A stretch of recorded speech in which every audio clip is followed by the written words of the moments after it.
unos por poco, otros por demasiado. Y una menudencia, con tanto de hipocresía como de ingenuidad. Esas podrían ser algunas de las definiciones que caben a lo sucedido el jueves a la noche. El poco atañe a quienes, desde el gobierno y sus alrededores, minimizaron por completo la magnitud de la protesta. Y en verdad, al margen de las discusiones bizantinas sobre el número aproximado de manifestantes, fue mucha gente. No provino con exclusividad de los barrios acaudalados y no fue solo en Buenos Aires. Vamos, con ese mismo volumen de muchedumbre, si es del palo, decimos que fue imponente. O por lo menos que revela la fuerza popular del modelo, siendo que ella lleva casi 10 años. Y también es veraz que el origen estuvo en las redes sociales, porque no podría haber sido de otra forma a partir de que la oposición dirigencial no existe. Este último dato, en gran medida, es lo que lleva a desmerecer la convocatoria, porque su proyección sería nula al carecer de quienes la articulen. Pero eso no significa que deje de prestársele atención. Si es verdad que siempre volveremos, como dijo la presidenta, también lo es que siempre amenaza la existencia de un núcleo de derecha, activo en más o en menos según las épocas, y conformado por factores de poder que se nutren del privilegio propio junto con la tiringuería que les hace el coro. Eso está, y que sea un paquidermo medio dormido o espontaneísta, no quiere decir que deje de ser un elefante. Tienen recursos, ya lo demostraron en 2008, y precisamente por no habérselos atendido, se sufrió una derrota que pudo haberse evitado. Derrota de la que se salió fugando para adelante, cuando nadie lo apostaba. Y eso es lo que vuelve a imponerse. A más reacción, más acción. Lo de la re es una estrategia equivocada que les proporciona gimnasia aglutinante. Es lo único o lo central de que pueden valerse y por eso lo amplifican. Del demasiado no parece que haga falta agregar mucho. Colegas de la oposición llegaron a permitirse la extravagancia insultante de comparar el jueves a la noche con 2001. Más de 20 muertos por la represión, 50% de pobres e indigentes, un país incendiado, fueron entusiastamente asemejados a un montón de miles que salieron a pedir libertad. La libertad que estaban ejerciendo sin ningún problema. Se les confirió a los ruidosos la categoría del total de la sociedad o de su grueso relevante. Quizás baste y sobre con lo que se le escuchó a un salame televisado, en rol de conductor, al momento de la desconcentración. Para quienes no lo vieron, juro que es cierto, porque si no es imposible de creer. Alertó que debía chequearse cómo andaba el Roca, porque los protestadores tenían que volver al sur del conurbano y esa línea de tren había sufrido inconvenientes durante el día. El tipo se pegó un viaje hasta el 17 de octubre del 45. Se creyó que andaba viendo las patas en la fuente de Plaza de Mayo, con las masas indignadas cruzando el riachuelo. Un tipito. Pero emblematizó la visión de los agentes de prensa que compraron o vendieron estar ante una gesta épica inolvidable, determinante.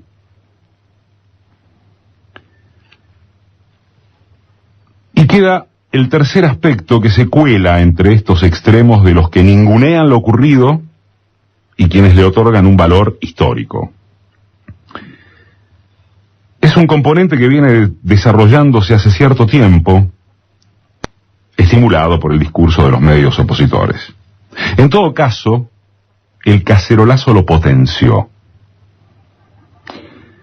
Los reaccionarios orgánicos se valen de él porque es una fachada que les permite predicar sus intereses sin retruque probable, al ser un argumento cuyo mentiz es de altísima incorrección política.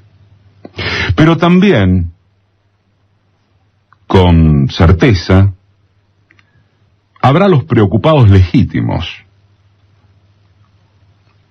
Por ejemplo, gente agotada o inquieta frente al hecho de espaciar relaciones o directamente perder amistades, porque cada vez que salta lo político, y no hay forma de que no salte lo político por un lado o por otro y más temprano o más tarde, los choques son irreconciliables.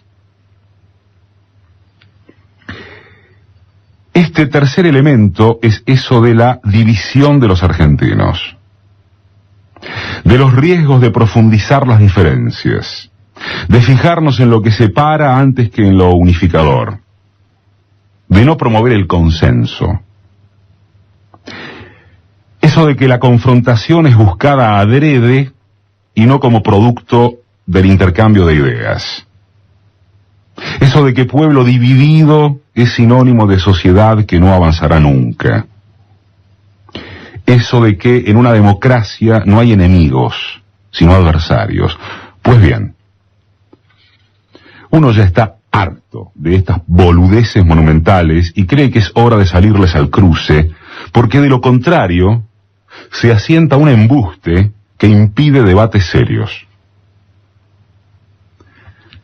¿Desde cuándo resulta que la política no es conflicto invariable y progresivo, si es que realmente hay pugna ideológica y no una escenografía institucional de cartón? ¿O es tan difícil darse cuenta de que estos sectores afiebrados por la necesidad de diálogo, vamos a concederles candor, son el árbol genealógico de la oligarquía, de las masacres de toda nuestra historia, de las 2 toneladas de bombas sobre civiles indefensos en junio del 55, cuando parió la violencia, del genocidio del 76, del sultán riojano que añoran, de la deuda externa que socializaron, de la propiedad agropecuaria nacida en cada oreja de indio entregada a las huestes de Roca? ¿De qué diálogo y de qué dictadura hablan? Así que el pueblo fue y es su enemigo, pero para el pueblo deben ser sus adversarios democráticos.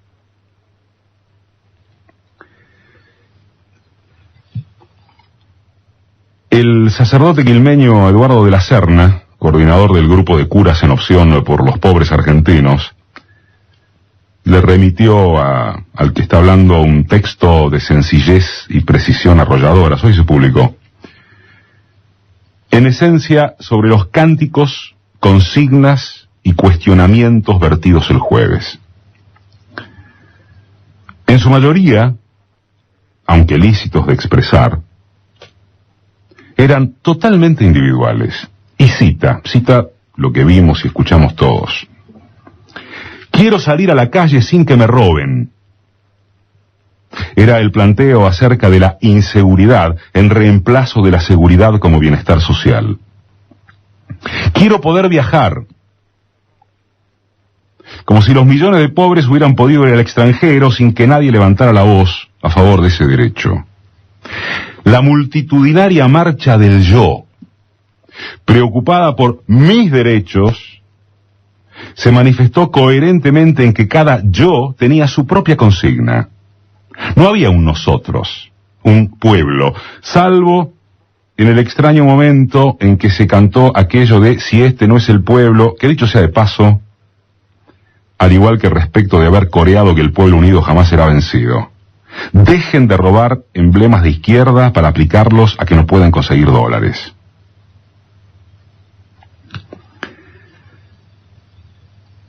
Decía de la Serna, pocas cosas me parecen tan clásicas de la clase media argentina, una parte, por favor, como su amor al yo, el mismo de Sri, el mismo del yo argentino, del no te metás, del por algo será, del en algo andaría.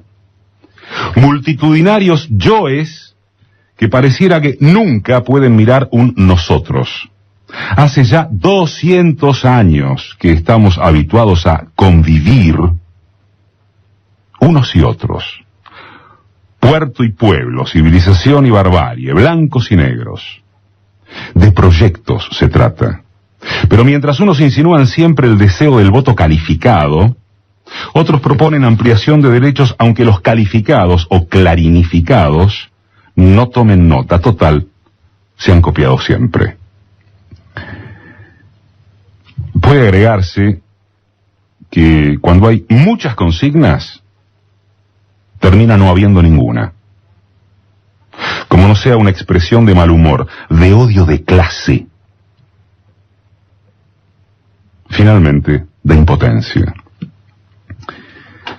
Vamos a terminar este editorial, estas líneas en primera persona, como es de estilo y pertinente a aclarar cuando un periodista, más aún en rol opinativo, se dispone a violar una regla básica de la profesión.